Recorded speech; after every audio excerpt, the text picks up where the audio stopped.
Deathstroke number 26, Christopher Priest, with Diogenes Neves on art. So this is kind of following up that big cliffhanger at the end of issue 25. Yep. Dr. Icon's all roided out. He's got an old Deathstroke suit on. We kind of find out how he survived. We also finally find out how Slade got his eyesight back. Yep. Yeah. Yeah. Which was really jarring at yeah. Yes. Very much. Yep. But I am amused, though, that he stole an eye from Dr. Icon. That's actually kind of funny. Yep. But yeah, so that was basically it. Also, Slade finds out about Jericho and Dr. Icon, which is which I love his reaction, though, because he is pure Slade Wilson dad. He's like, dude, that's like, you were like their uncle. That is so wrong. Like, yeah, my kids were your kids. And he tries to like justify, like, well, he's like 21. Like, it's not like it was like abuse or anything like that. Yeah. But he's like, yeah, but he's like a son to you. Yeah. Like, they're both in the right. Because Icon's like, yeah, he's 21. He can make his own decisions. And he's technically right. Oh, yeah, sure. Stop it being creepy. And so I like that. And I like that Slade just like, oh, no, you mess with my family. You're also, getting it. I love that in a scene like this, Slade's the one who's speaking the moral sense. Yeah, he's going from the moral high ground here. Yeah. You know? And so do you think Dr. Icon's the one that killed the girl, the wife-to-be? I can't remember the name. Oh, I know you're on about it. The wedding that didn't quite happen. Yeah. That would make the most sense at this point. They might swerve us with something else, but I would be my guess. There's still Adeline going, no woman's good enough for my son. Like, that would be a fun reveal. What about any man, Adeline? What about that? No woman's good enough. What about some men? He likes them too. No, so it's actually my favorite stuff in this issue though was actually the rest of Defiance, like tracking Slade down and like finding the society hideout and sort of theorizing, and Kid Flash like mistaken and thinking the Reverse Flash there was like his dad and not his dad, not Thawne. Yeah. I like those little touches.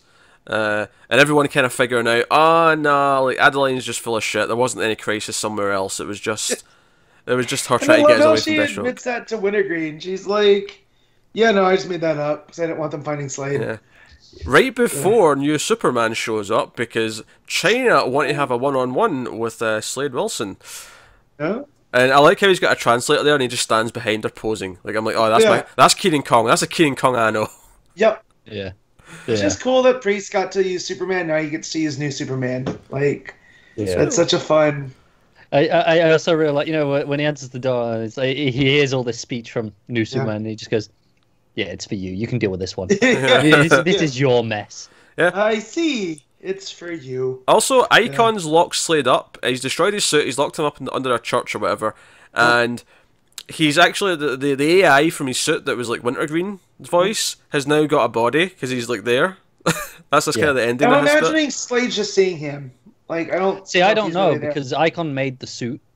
Oh, that's true. Yeah, and he also says I left a friend with you or something like that. He implies that there's someone else there, and then Robo Wintergreen, young Robo Wintergreen pops out. Yeah.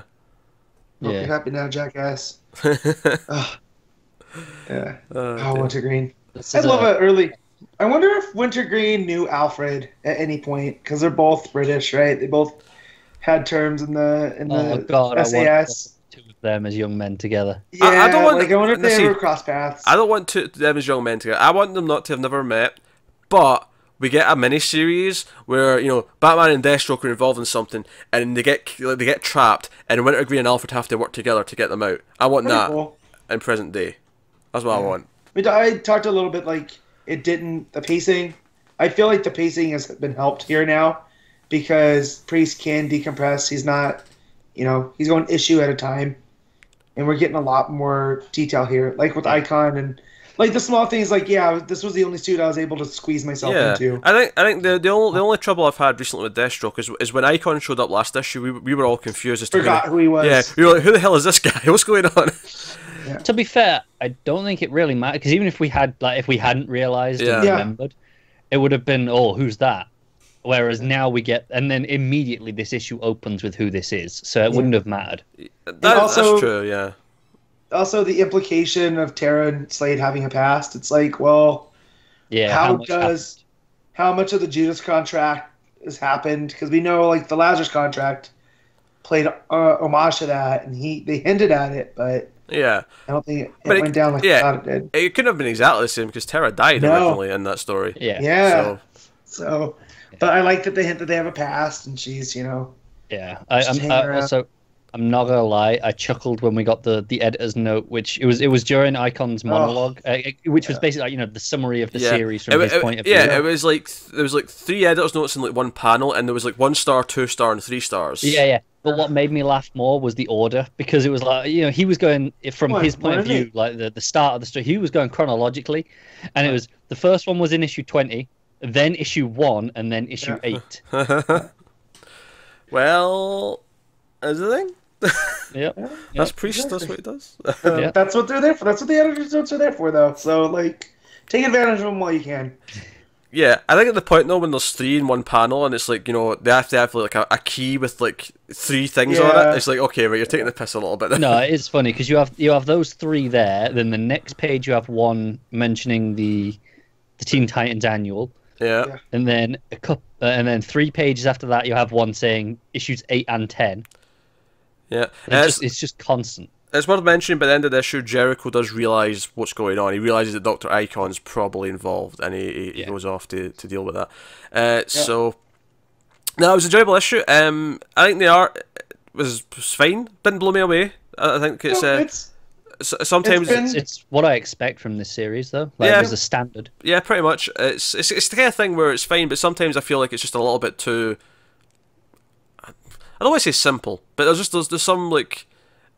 I guess it just doesn't feel that stylistic to me at times. I think the style comes a lot in the layouts, in the the structure of the layouts and the way it comes about. And when I'm just looking through it now, there's so many panels in the book, really, when you think about it, that none of it are overly detailed compared to some other things we're seeing. But there is a lot of information that it's conveying. Yeah, I think that the art is from a purely sort of visual point of view is fine. I don't love it. I don't dislike it. It's fine. It doesn't excite me, but it definitely does a good job telling the story. The layouts are maybe the more impressive part of it, though. If we're going to compliment it.